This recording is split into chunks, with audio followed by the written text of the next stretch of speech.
Ça fait vraiment plaisir d'être de retour et d'entendre le frère, le pasteur, donner le témoignage de la grâce de Dieu envers sa petite fille. C'est bien du Seigneur Jésus de faire des choses comme celle-là, certainement. Maintenant, nous sommes très heureux ce soir d'avoir parmi nous l'un de nos invités ici comme nous l'appelons, au service de prière de la nuit du Nouvel An. Un de mes bons amis, frère Ernie Fendler, l'un des convertis au Seigneur Jésus-Christ, un trophée de la grâce. Il est d'origine suisse, c'est de là qu'il est venu. Et je crois qu'il y a un frère avec lui, et ils habitent actuellement à Shavano, un certain frère Waters, de descendance allemande. Nous sommes heureux de les avoir parmi nous ce soir. Et puis, nous avons aussi parmi nous ce soir un précieux frère dans la foi, de l'Afrique du Sud, frère David Duplessis. Nous sommes heureux de l'avoir aussi parmi nous. Et nous, David et moi, nous envisageons ou nous prions et que le Seigneur nous donne un grand travail ensemble pour cette année qui vient, en Afrique et dans différentes parties du monde. Frère David est ici maintenant pour en discuter et pour prier à ce sujet, d'ici à lundi, afin de décider exactement quand et où aller en Afrique et dans différentes parties du monde.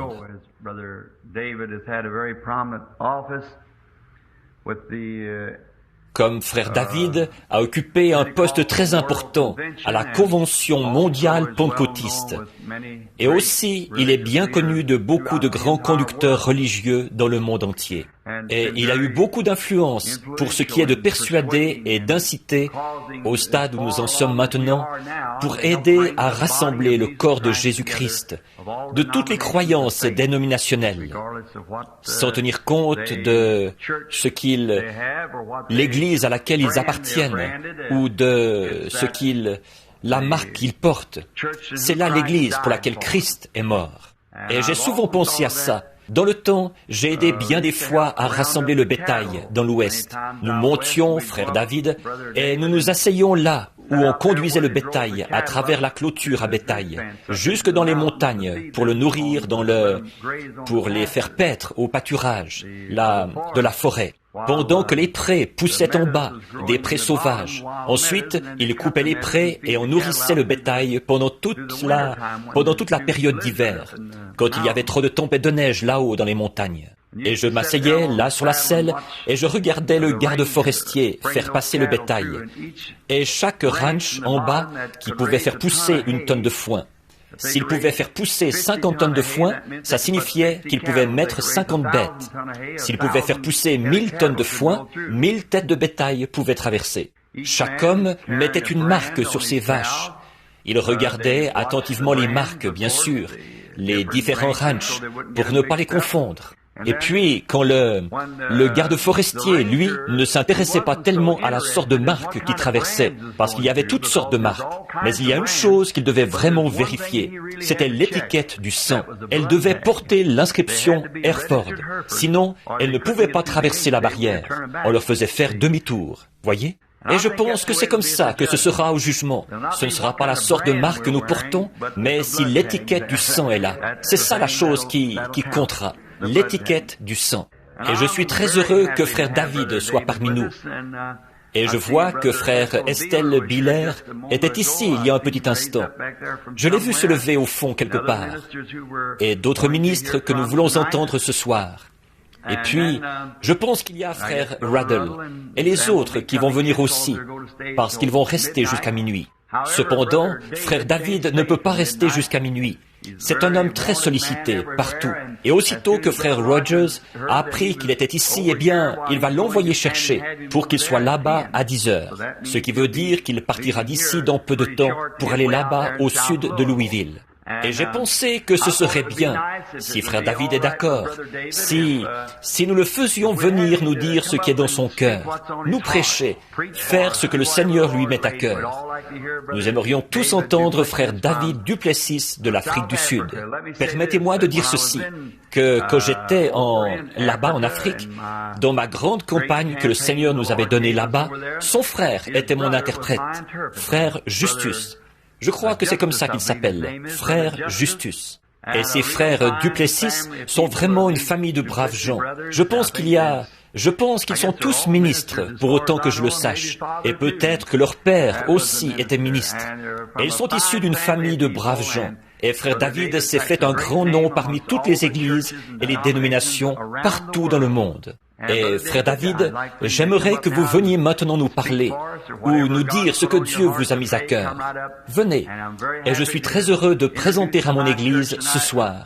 Voici frère Orman Neville, notre pasteur. Et à l'église, voici l'un de mes précieux amis et de mes compagnons de lutte au service de Dieu, frère David Duplessis de l'Afrique du Sud. Que Dieu vous bénisse, frère David. Parlez. Amen. C'est pareil pour nous tous, frère David. Hâtez-vous de revenir pour être encore avec nous. C'est très bien. Nous sommes certainement heureux. Frère David a dit là des choses. J'aurais bien voulu avoir mon stylo, je les aurais notées. Mais je me souviendrai toujours des petits-fils, les petits-enfants. Eh bien, nous apprécions certainement la visite de notre frère. Et il a été en relation avec la conférence mondiale des croyants pentecôtistes. Et c'est un homme important dans le genre de travail qu'il accomplit dans le monde entier. Et nous avons de la chance ce soir que frère David vienne nous parler à cette nuit de Nouvel An. Et vous pouvez voir ce que les grands hommes pensent de notre Seigneur, pensent de son grand serviteur. Maintenant, je crois que, comme demain c'est le Nouvel An, il ne reste que quelques heures là. Et je dois partir tôt demain matin. Alors j'ai pensé parler juste un petit peu, si frère Neville est d'accord. Frère Biller et les autres ministres ici. Je ne prendrai pas beaucoup de temps. Et je pense que si nous disions Amen et que nous rentrions à la maison, ce serait un merveilleux message. Et nous pourrions être reconnaissants au Seigneur de ce que nous avons ici, ce soir. Et maintenant, mais comme c'est la nuit du Nouvel An, nous nous divertissons simplement en nous entretenant du royaume de Dieu, en prêchant, jusqu'à ce que vienne la nouvelle année. Et je dois me lever très tôt demain matin, bien avant le lever du jour. Et je ne suis pas aussi jeune que David. Peut-être que je ne me sens pas aussi jeune que lui. Il est bien sûr, David est un petit peu plus âgé que moi. Je pense qu'il est plus âgé de 7 ou 8 ans, peut-être de 10 ans. Mais il est vraiment une boule de feu pour Dieu. Il a fait 50 000 milles cette année pour le royaume de Dieu. Maintenant, il est en route pour aller prêcher chez frère Rogers. Et demain, il sera chez quelqu'un d'autre ailleurs, puis ailleurs, et ailleurs encore. Et il sera ici de nouveau lundi. Je dois le rencontrer pour faire les préparatifs d'une tournée mondiale prévue pour très bientôt. Et nous devons être en Afrique, d'après ce que j'ai compris cet après-midi, en mars, ce mois de mars prochain.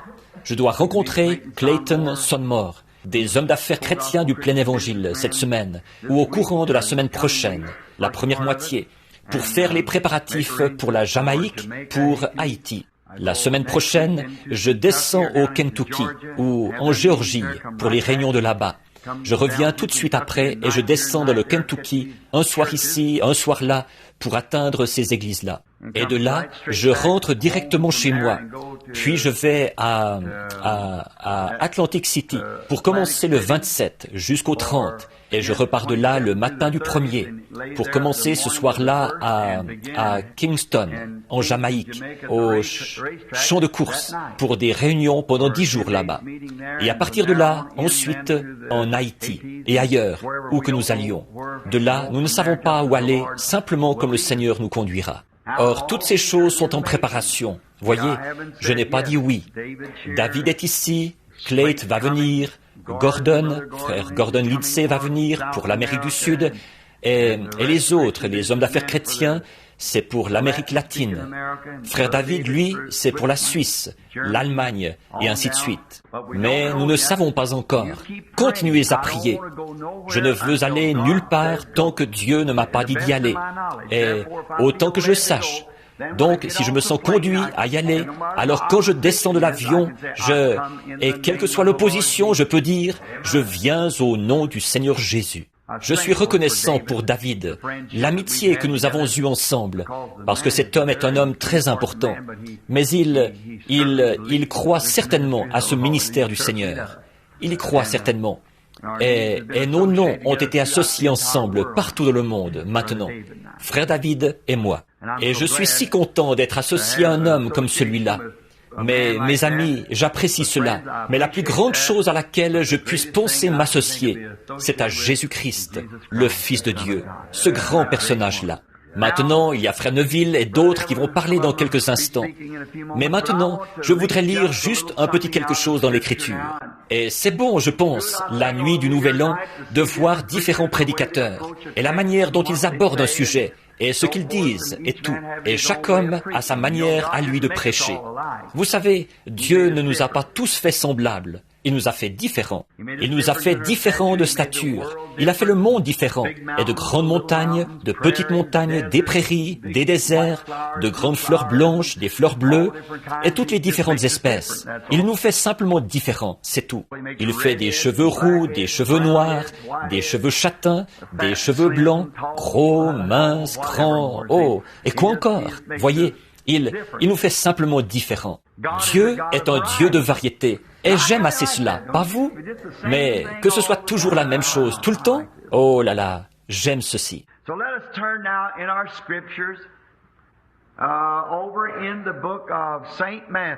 Alors, prenons maintenant nos Écritures dans le livre de Matthieu, l'Évangile selon Matthieu, à partir au verset 4. Je désire lire pour nous un texte avec l'aide du Seigneur. Matthieu, chapitre 4.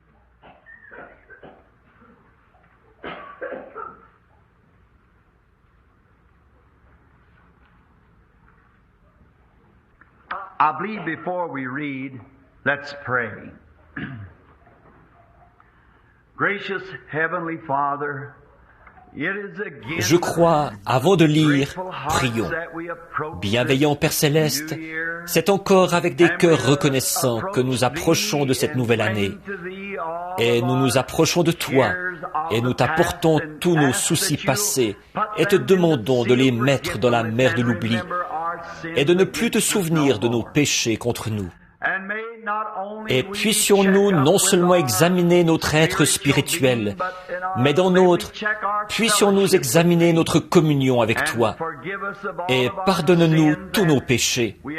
Et nous demandons que ton esprit traite avec nous ce soir. Et s'il y a quoi que ce soit d'impur en nous, Seigneur, emporte-le aussi loin que l'Est est éloigné de l'Ouest. Jette-le dans la mer de l'oubli, pour ne plus t'en souvenir contre nous, afin que nous puissions entrer dans cette nouvelle année pure, lavée par le sang de l'agneau, et que nous soyons prêts. Puis cette année 1960 être la plus grande année où nous t'ayons jamais servi. Donne-nous infiniment. Toutes ces réunions en cours, Seigneur, auxquelles nous pensons, avec Frère Duplessis et partout dans le monde, en Asie et en Europe et partout. Seigneur, que ce soit ta volonté et ta puissance qui conduisent à ces choses. Et si, à n'importe quel moment, nous devions sortir de ton sentier divin prédestiné, puisse le Saint-Esprit barrer le chemin et nous arrêter, Seigneur, et nous ramener au bon endroit. Accorde-le. Bénis cette petite église, Seigneur. Il y a environ tout près de 30 ans, je pense, qu'elle se tient ici maintenant, comme un mémorial de la grâce de Dieu envers un peuple humble. Nous te prions, Père, de bénir Frère Neville, le pasteur. Bénis toute l'église. Bénis les administrateurs, les diacres, le conducteur de chant, la pianiste et tous les laïcs, tout le monde, les moniteurs de l'école du dimanche, quoi encore. Seigneur, puissions-nous être en mesure de croître cette année dans la grâce de Dieu. et puissent nos membres croître en nombre et recevoir plus de ta grâce, plus que dans les années passées. Accorde-le, Père. Maintenant, aide-nous, alors que nous abordons ce texte que nous nous apprêtons à lire, ta parole. Et il n'y a que toi, Seigneur, qui puisse l'interpréter. Aussi nous te prions de nous accorder cela, dans l'intérêt du royaume de Dieu. Au nom de Jésus-Christ. Amen. Je vais annoncer tout de suite ce que j'ai choisi comme sujet pour les quelques instants qui vont suivre. Ça se trouve dans l'Écriture ici, et je vais le lire. Le titre, ce que je veux donner comme titre, c'est « Dès ce moment ». Je ne pensais pas, j'avais dit l'autre soir que je ne pensais pas pouvoir venir, à cause de ma gorge qui s'irritait. Et ma femme m'a dit hier ou avant-hier, elle a dit, « Dans ce cas, je suppose que tu n'iras pas à l'église. » Et j'ai dit, « Chérie, je pense que non. Ma gorge est tellement douloureuse et irritée. » Puis, le soir même, quand je me suis assis et que j'ai pris les Écritures, je suis tombé sur ceci. Frère Sothman est passé, il a dit, « Tu iras à l'église demain soir ?» J'ai dit, « Oui, j'y serai. » Et Meda a tourné les yeux vers moi et elle a dit, « Je ne te comprends pas. » J'ai dit, « Je ne m'attends pas à ce que tu me comprennes, vois-tu ?» J'ai dit, « Ni personne d'autre. Aucun de ceux qui sont conduits par l'Esprit de Dieu ne pourra jamais être compris. Notre Seigneur, on ne pouvait pas le comprendre. Il semblait parler d'une manière, une minute, et d'une autre manière, la minute suivante. Et ailleurs, il parlait d'autre chose. Quelquefois, c'était Jésus qui parlait, les autres fois, c'était Dieu qui parlait. Vous voyez? Même les disciples, ils ont dit, là, finalement, ils ont dit, « Voici, maintenant tu parles ouvertement, maintenant nous comprenons. » Voyez? Et Jésus a dit, « Est-ce que vous croyez maintenant? » Voyez-vous, après ça, vous ne pouvez tout simplement pas le faire, parce que vous êtes conduit par l'Esprit, et vous commencez à faire quelque chose. Vous découvrez vous voyez que Dieu veut vous utiliser quelque part. Vous devez vous arrêter ici, et aller par ici, simplement conduit par l'Esprit. Ce sont des gens étranges, singuliers. Ils ont une vie qu'ils veulent consacrer à Dieu. Et puis, voici ce que je dis toujours. Je ferai ceci si le Seigneur le veut. Voyez, si je fais une promesse à quelqu'un, je le ferai si le Seigneur le veut. Voyez, et par conséquent, alors, si ce n'est pas la volonté du Seigneur, je parlerai sur ce message si le Seigneur le veut. Il pourrait m'adresser un appel en plein milieu de ce message pour que je parte pour la Californie. Je mettrai tout de côté et je partirai pour la Californie à toute vitesse. Et c'est comme ça que je veux vivre. Je ne veux rien qui m'attache. Je ne veux rien qui soit de grande envergure, qui vaille des millions de dollars et qui oblige à avoir tant d'argent chaque jour, ce qui m'attacherait. Je veux être là où, quand Dieu me dit, « Je veux que tu ailles ici vers ces gens, ils ne sont que 5, mais vas-y, et reste là jusqu'à ce que je te dise de partir. C'est là que je veux aller. Je n'ai aucune obligation, simplement. Et s'il veut que j'aille outre-mer, voici, on venait de parler d'aller en Allemagne ou en Afrique. Et une millionnaire, juste au moment où l'Esprit m'a mis à cœur d'aller en Afrique, elle a dit, « Je vais parrainer le voyage et tout payer. » Voyez, c'est tout. Pourquoi devrais-je m'inquiéter pour l'argent et les choses, alors que tout cela appartient à mon Père? Voyez, il peut simplement parler à cet homme riche-ci, ou cet homme riche-là, ou ces gens-ci, ou ces gens-là. Moi, je n'ai aucune raison de m'inquiéter pour ça. Voyez, Dieu s'occupe de toutes ces choses. Voilà. Frère Roy, c'est comme ça qu'il faut vivre. Le laisser, lui, s'en occuper. C'est tellement agréable. Maintenant, prenons nos Écritures au chapitre 4 et commençons à lire vers le verset 12 du chapitre 4 de l'Évangile selon Matthieu.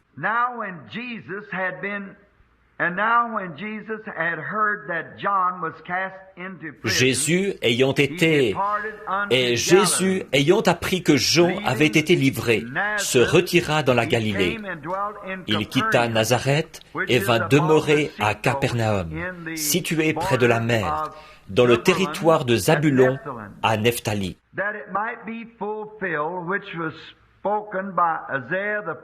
afin que s'accomplît ce qui avait été annoncé par Ésaïe le prophète.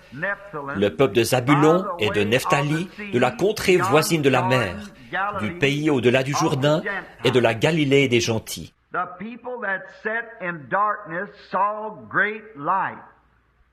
Ce peuple, assis dans les ténèbres, a vu une grande lumière.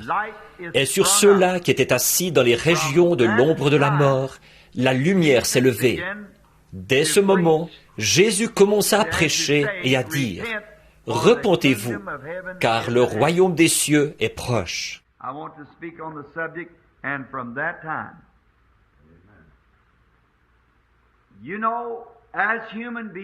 Je veux parler du sujet et dès ce moment.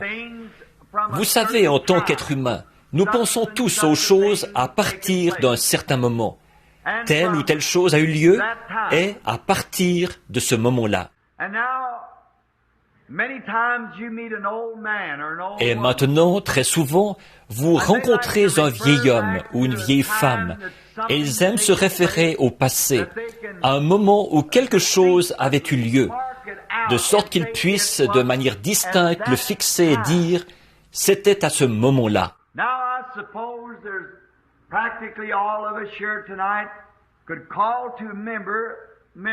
Maintenant, je suppose que pratiquement tous ici ce soir, nous pourrions nous rappeler certaines choses qui ont eu lieu à un certain moment. Dès ce moment, quelque chose avait changé. Telle ou telle chose était arrivée à ce moment-là. Et à partir de ce moment-là, c'était différent.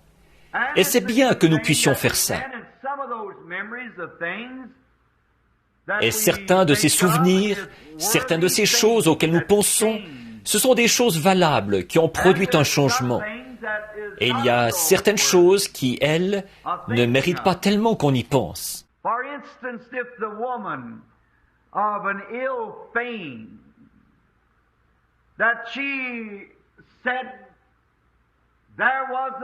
Par exemple, si la femme de mauvaise vie, là, elle disait « À un moment donné, j'étais une bonne fille, droite, de haute moralité, et tel soir ou à tel endroit, telle chose est arrivée. »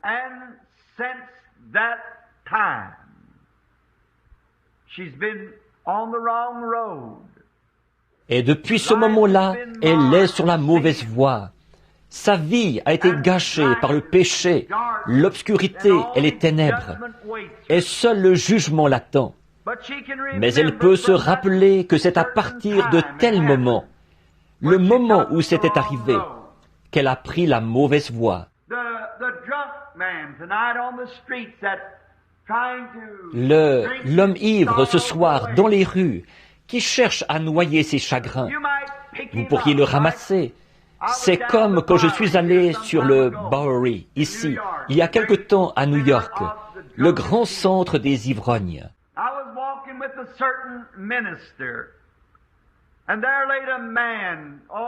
Je me promenais avec un certain prédicateur, et il y avait un homme couché là. Oh, il y en avait tout plein. Des hommes complètement inoffensifs, sans défense, couchés là avec leurs vêtements tout mouillés devant et le visage couvert de barbe. Et ils étaient vraiment dans un état terrible. Et ils étaient parfaitement inoffensifs. Et ce prédicateur a dit, « Ramasse celui-là et pose-lui donc la question. » Et je suis allé vers cet homme qui était couché, avec un pied sur le pare-choc d'une voiture, couché la tête sur la rue. Et alors qu'il avait été incapable à certains moments d'aller aux toilettes. Oh, il était vraiment dans un état terrible. Et je l'ai tenu et j'ai dit, « Pouvez-vous parler ?» Et il ne me donnait pas de réponse. Alors le prédicateur s'est accroupi. Il s'y connaissait plus sur la manière de traiter avec lui. Et il lui a demandé, « Qui êtes-vous » Et finalement, il a réussi à le réveiller suffisamment pour qu'il dise, « Si vous me payez à boire !» Et nous avons fini par découvrir qu'il pouvait montrer du doigt la banque dont il avait été président. Eh bien, il a dit, « Nous sommes prédicateurs. Pourriez-vous me dire ce qui s'est passé ? Si vous me promettez à boire. » Eh bien, nous ne pouvions pas faire ça. J'ai dit, « Je ne saurais ajouter du chagrin à vos chagrins. Je veux vous aider. » toute son histoire. Il était rentré chez lui un soir, et il y avait ce qu'il a appelé une lettre « Dear John » sur la table. Là, sa femme l'avait quitté. Il l'aimait. Et elle lui avait pris les enfants. Et il s'était retrouvé divorcé. Elle s'était enfuie avec un autre homme. Et il a dit, je ne savais pas quoi faire, me faire sauter la cervelle ou quoi. Alors je suis allé au bar. Et dès ce moment, voilà où il en était. Ça se passe partout dans le monde. Le menteur. Si vous en preniez un, comme je disais un jour à un homme qui, je pensais, racontait des histoires drôles, et j'ai fini par découvrir qu'il avait tellement raconté de mensonges qu'il les croyait vraiment lui-même. J'ai dit, qu'est-ce qui vous fait faire ça? Et je me suis assis pour causer avec lui. J'ai dit, je voudrais vous demander, ces histoires-là sont trop farfelues pour que les gens les croient. Il a dit, le premier que je peux me rappeler avoir raconté. Il a dit, j'étais un petit garçon élevé dans un bon foyer. Et il a dit, j'étais sorti et j'avais fumé des cigarettes de barbe de maïs, juste pour paraître dégourdi. Et j'avais mangé du café pour l'enlever de mon haleine. Et il a dit, j'avais fait ça derrière la vieille cheminée, derrière la maison. Et il a dit, je n'oublierai jamais quand ma mère m'a accroché et qu'elle m'a dit, fiston, fais-moi sentir ton haleine. Et je lui ai soufflé mon haleine au visage. Et elle a dit, tu as mangé du café pour enlever quelque chose de ton haleine. Qu'est-ce que tu as fait? Est-ce que tu as fumé des cigarettes? Et il a dit, quelque chose m'a dit de lui dire la vérité. Il a dit, mais j'ai dit, non maman, croix de bois, croix de fer, je n'ai pas fumé de cigarette. Il a dit, et c'est dès ce moment que ça a commencé. Nous pouvons tous trouver quelque chose qui a commencé à un certain moment. Et à partir de ce moment-là, les choses avaient changé. Et il y a d'autres choses qui sont valables, auxquelles nous pourrions penser. Des hommes qui avaient de bonnes intentions ont essayé de recommencer des choses, de faire des choses à un certain moment. Par exemple, au début, quand l'électricité a été découverte par Benjamin Franklin et qu'on était en mesure de la maîtriser, ils se sont mis à dire, à partir de ce moment-ci, il n'y aura plus jamais de guerre. En effet, on va pouvoir électriser les barrières à une tension tellement élevée qu'aucun homme ne pourrait les traverser. Ils avaient de bonnes intentions.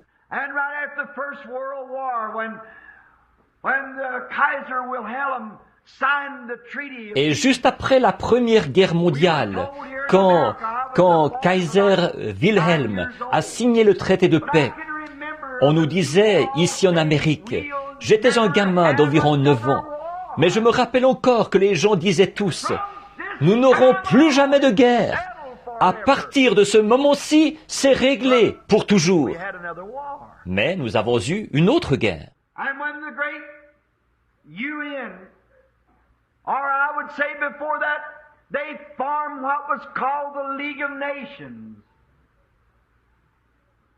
Et quand la grande ONU, ou je dirais avant ça, ils avaient formé ce qu'on appelait la Société des Nations. Et ils disaient, maintenant, nous n'aurons plus de guerre, parce que nous avons une Société des Nations qui va faire la patrouille partout dans le monde. Et s'il y a un soulèvement quelque part, ces hommes de toutes les nations vont aller là-bas et assurer la police, partout dans le monde. Mais ça a été un échec. Ils ont continué à avoir des guerres. Et ce sera la même chose pour l'ONU. Maintenant, on nous dit par une prédiction que demain soir ou dimanche soir, le même homme qui avait prédit Pearl Harbor, le moment précis où les avions le bombarderaient, il a dit que dimanche soir à minuit, 75% de la population américaine sera réduite en cendres, que la Russie bombardera les États-Unis dimanche soir prochain à minuit. Le même homme qui avait prédit Pearl Harbor.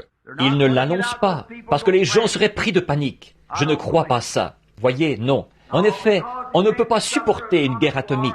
Si l'une des leurs traversait le mur du son, par ici, nous en lancerions par là, et le monde volerait en éclats. Quelque chose doit encore arriver avant que Jésus vienne. C'est exact.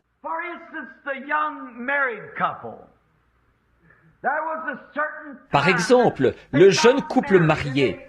À un certain moment, ils se sont mariés. Et ils ont fait leurs vœux ensemble. Ils se sont promis fidélité l'un à l'autre. Et ils se sont dit, nous nous aimerons, nous honorerons et nous chérirons aussi longtemps que nous vivrons tous deux. Mais à un moment donné, il s'est passé quelque chose.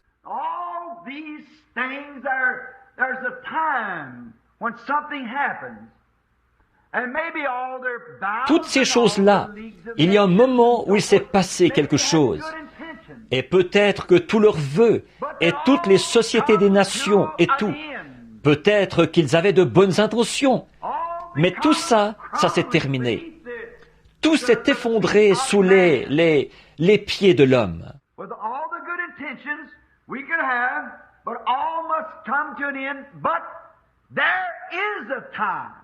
Malgré toutes les bonnes intentions que nous pouvons avoir, tout doit se terminer. Par contre, il y a un moment où l'homme peut en arriver à quelque chose qui est éternel. C'est quand un homme, le moment où l'homme rencontre Dieu, c'est là qu'il se passe quelque chose qui est éternel. Nous commettons des erreurs et nous faisons des vœux la nuit du Nouvel An pour les briser le lendemain. Nous tournons la page et nous adressons des vœux et nous allons auprès des prêtres et, pas nous, mais les catholiques le font. Et nous nous confessons et nous faisons vœu de tempérance et nous venons à l'autel et nous tournons la page. Mais tout ça, c'est en vain. En effet, la prochaine fois que quelqu'un se trouvera sur notre chemin, ou quelque chose comme ça, ce vieux tempérament colérique ressortira tout de suite de ses gonds. Chaque fois que nous avons des ennuis, ou quelque chose comme ça va se passer encore.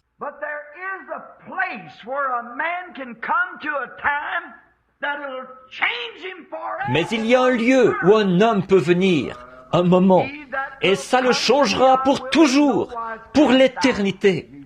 Je ne mettrai pas dehors celui qui vient à moi, a dit Jésus. Un homme peut venir à Dieu et sa destination éternelle est complètement changée. Et un homme peut rencontrer Dieu et il ne peut plus jamais être le même. Vous ne pouvez pas rencontrer Dieu et rester toujours la même personne que vous étiez. Si vous vous détournez de lui, vous serez une personne pire que vous ne l'avez jamais été. Si vous le recevez, vous avez la vie éternelle, et il vous ressuscitera au dernier jour, selon sa promesse.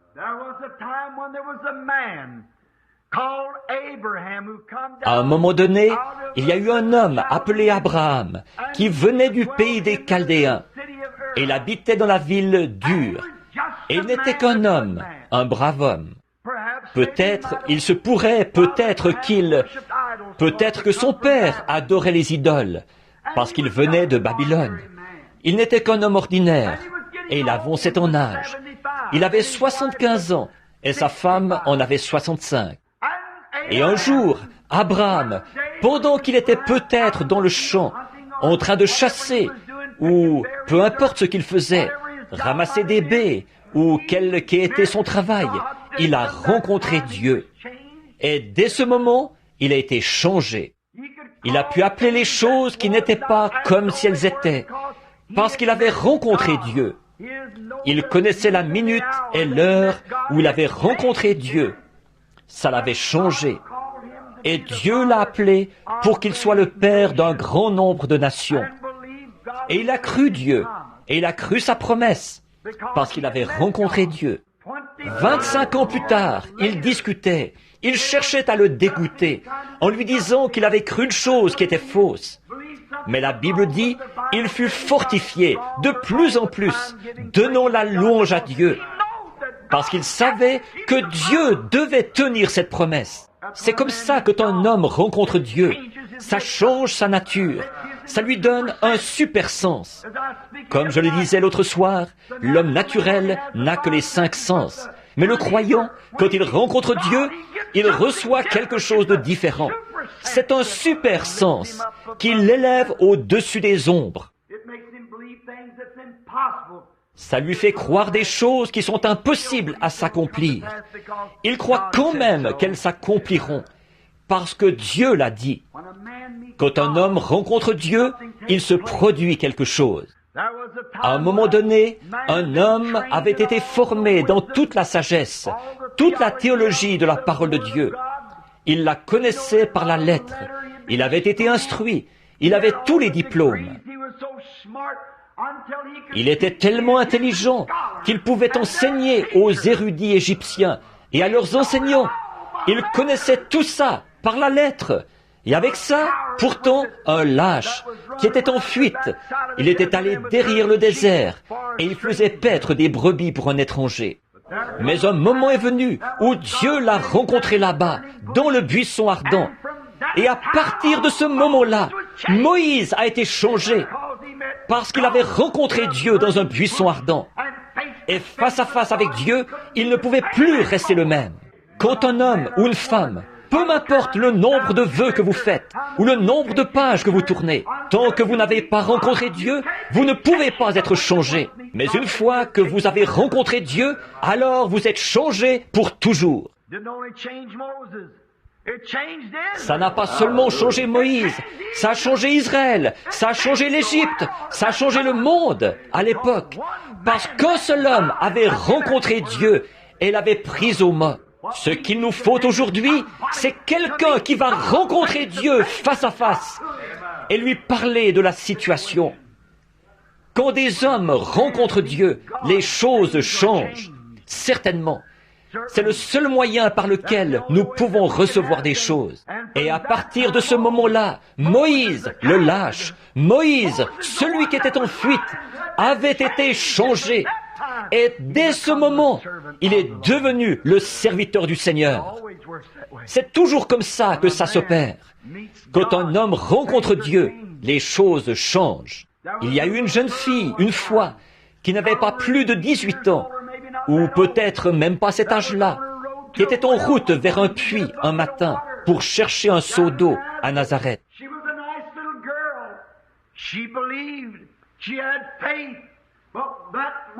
C'était une jeune fille bien, elle croyait, elle avait la foi, mais ce matin-là, elle a rencontré Dieu, et Dieu lui a dit quelque chose, elle l'a cru. Et c'est ce qui a changé tout le cours de la vie de cette femme, et ce qui la rend immortelle. Elle s'appelait Marie, la mère de notre Seigneur Jésus. La demoiselle n'était qu'une jeune fille ordinaire, mais elle a rencontré Dieu. Et à partir de ce moment-là, il s'est passé quelque chose. Certainement. Il y a eu un homme du nom de Pierre, un vieux pêcheur rude, probablement rustre au plus haut point, et c'était probablement un gros dur à cuire. En effet, il y a quelque temps ici, j'ai vu la pièce intitulée « Le grand pêcheur ». J'ai trouvé que c'était une très bonne description de Pierre, parce que c'était un grand gaillard si rude. Il ne se souciait de rien, il ne croyait pratiquement à rien. Mais un jour, il a rencontré Dieu. Et dès ce moment, il a été changé. Dès ce moment, il est devenu un apôtre du Seigneur Jésus-Christ. Comme frère David Duplessis nous parlait tout à l'heure de Saul de Tarse, un meurtrier qui avait gardé les vêtements des meurtriers là et qui avait été témoin et avait approuvé la mort d'Étienne, le martyr.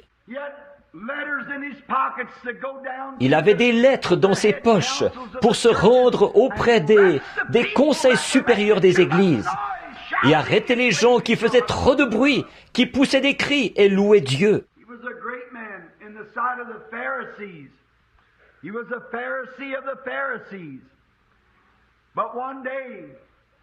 C'était un grand homme aux yeux des pharisiens. Il était le pharisien des pharisiens. Mais un jour, il était en route pour Damas et il a rencontré Dieu. Une lumière a resplendi autour de lui. Et à partir de ce moment-là, il n'était plus Saul de Tarse, mais il était Paul, l'homme humble, l'homme doux, parce qu'il avait rencontré Dieu et ça l'avait changé.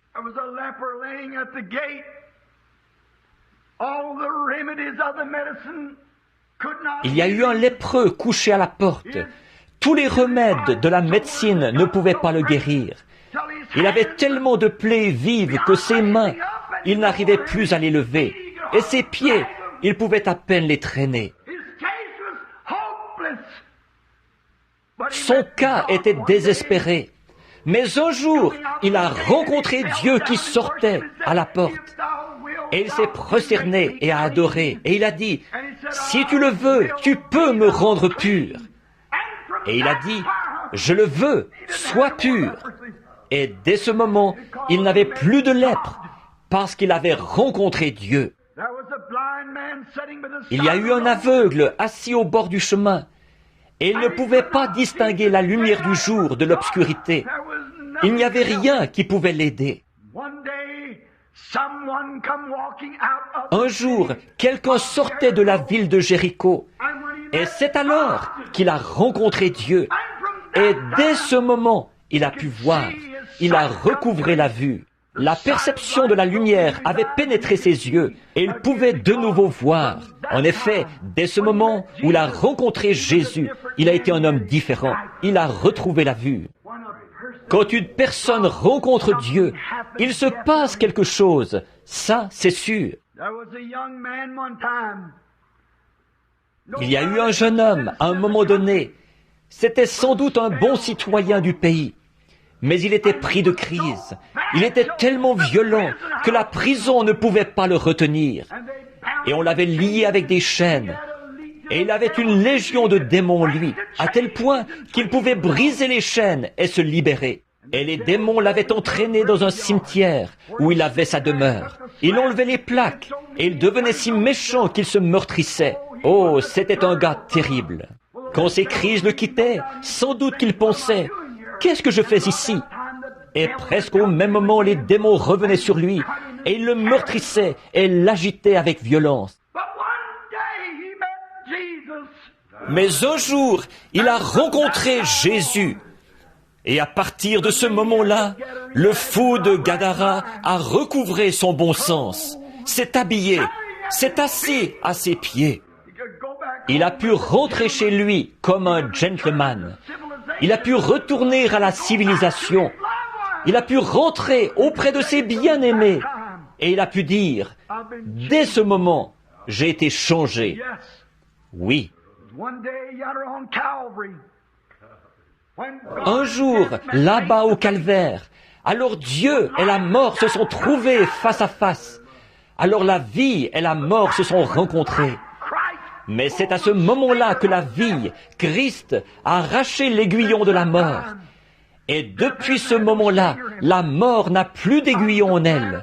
J'en suis tellement heureux. Oh Dieu, la mort et Dieu se sont rencontrés. La mort n'a plus été la même. Maintenant, elle n'a plus d'aiguillon. Le croyant chrétien peut l'affronter sans hésiter et dire, « Ô mort, où est ton aiguillon? Tombe, où est ta victoire? » Pourquoi? Toutes les deux ont rencontré Dieu. Depuis ce moment-là, elles n'ont plus été les mêmes. Aucun homme ne peut rester le même.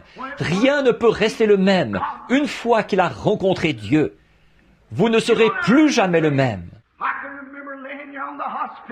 Je me rappelle encore, quand j'étais couché là sur le lit d'hôpital, les médecins me donnaient 3 minutes à vivre. Mon cœur battait 17 fois la minute. J'ai rencontré Dieu. Depuis ce moment-là, je n'ai plus été le même. Il m'est arrivé quelque chose.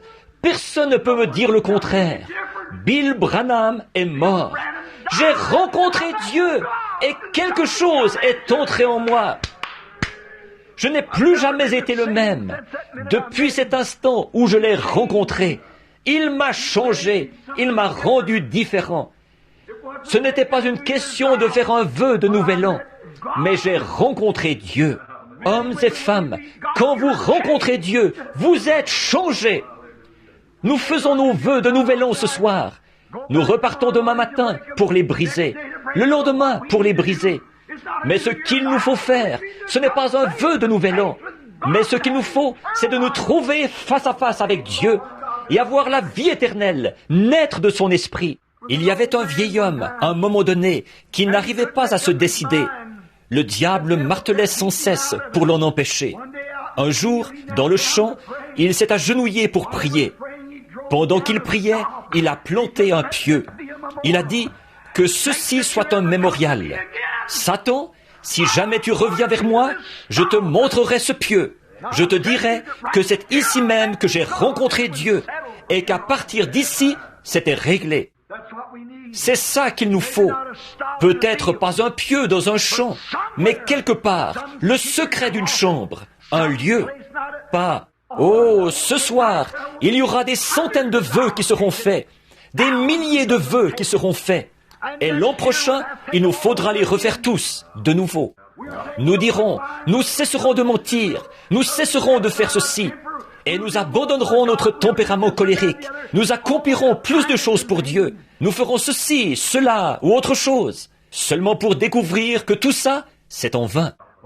Ce que l'homme doit faire ce soir, c'est se trouver face à face avec Dieu. Et à partir de ce moment-là, il est une créature changée. Alléluia! Oh, comme j'aimerais pouvoir le dire de la manière que je le crois. Mais quand un homme rencontre Dieu, il est changé. Dès cet instant-là, pour le reste de ses jours, il ne sera plus jamais le même, parce qu'il a la vie éternelle.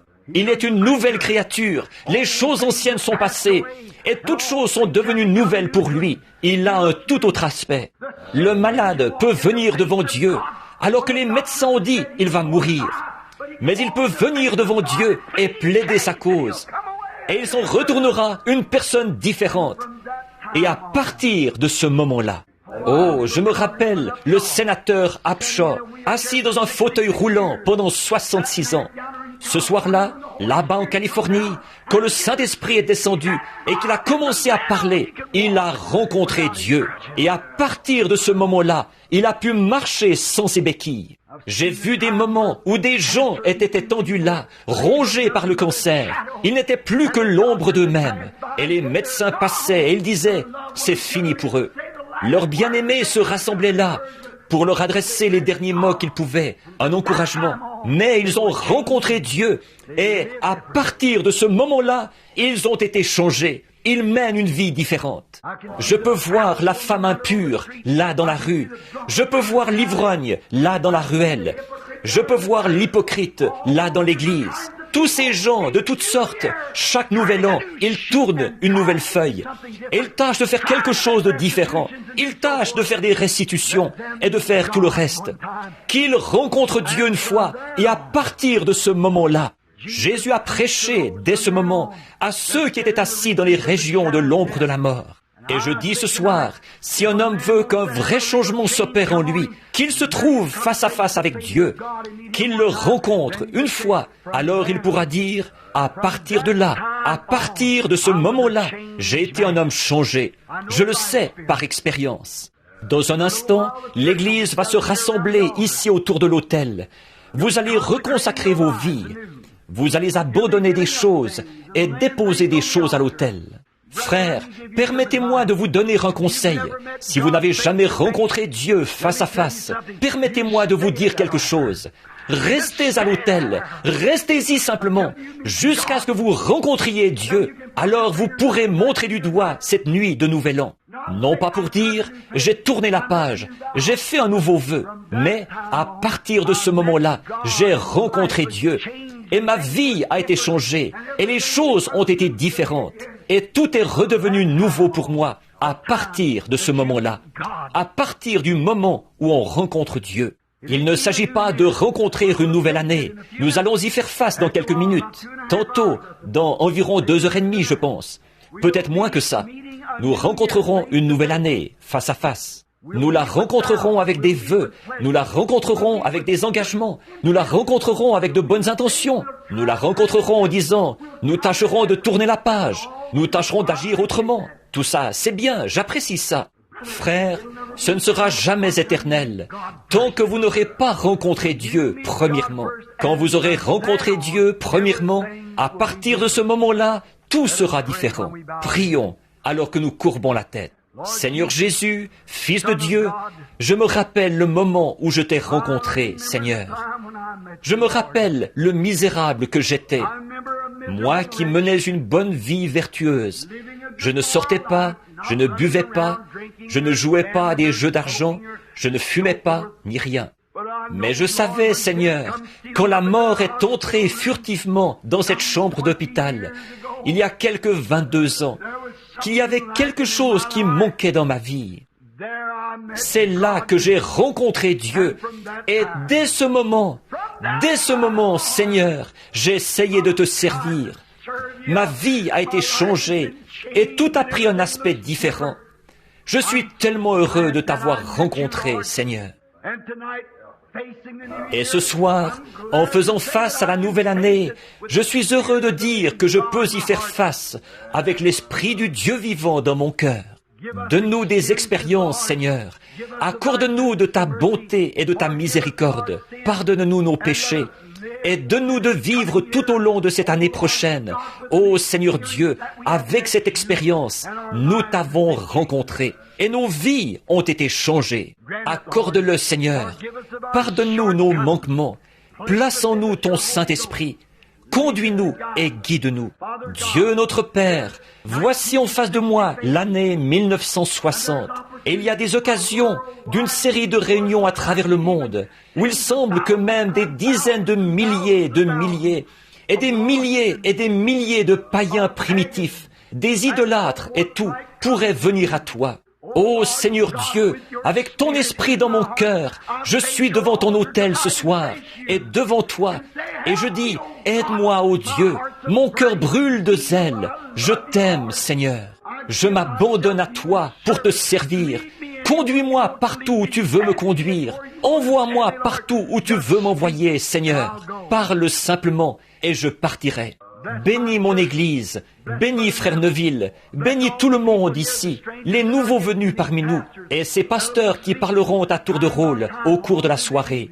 Je te prie, ô Dieu, de bénir leur ministère. Bénis Frère Neville, bénis Frère Juni Jackson, Frère Biller, tous ces autres ministres, bénis-les, Père. Donne-nous une grande année en 1960. Seigneur, nous qui savons que nous t'avons rencontré face à face, et qui savons ce que c'est que de naître de nouveau de ton esprit, accorde-nous ta grâce éternelle pour te servir. Nous prions au nom de Jésus. Amen. L'aimez-vous? L'année 1960, qu'elle ne soit pas que j'ai tourné la page, qu'elle ne soit pas que je tâcherai de commencer une nouvelle vie, qu'elle soit plutôt que j'ai rencontré Dieu. Et dès ce moment, à partir de ce moment-là, j'ai eu la paix qui surpasse l'intelligence. J'ai eu une joie ineffable et glorieuse. J'ai eu une satisfaction. Même si la mort devait venir vers moi, je serais dans les bras de Dieu, 1 minute après mon dernier souffle. Quoi qu'il advienne, qu'ils la fassent exploser dimanche soir s'ils le veulent. S'ils le veulent, la bombe n'aura pas fini d'éclater que nous serons dans la gloire avec lui. Amen. Il n'y a rien qui puisse nous faire du mal. Alléluia. Je suis si heureux d'avoir rencontré Dieu. Je suis si heureux de pouvoir dire, dès ce moment, en identifier l'instant précis. Quand j'ai rencontré Dieu, il m'est arrivé quelque chose. J'ai été changé dès cet instant-là. Depuis ce moment-là, j'ai été changé à jamais. Je suis tellement heureux d'être sur ce chemin ce soir, comme un témoignage à la gloire et à la puissance de Dieu. Un rien du tout ici, et Dieu est descendu là. Il m'a donné sa grâce, et m'a sauvé, et m'a guéri, et m'a rempli de son esprit. Et il m'a permis de prêcher son évangile, ce qui est le plus grand honneur qu'il y a au monde. Depuis ce moment-là, jusqu'à ce moment-ci, je n'ai jamais eu un seul regret. Mais j'ai été reconnaissant tous ces jours Et je le serai pour toute l'éternité d'avoir rencontré Dieu. Que Dieu vous bénisse. Très bien, frère Neville.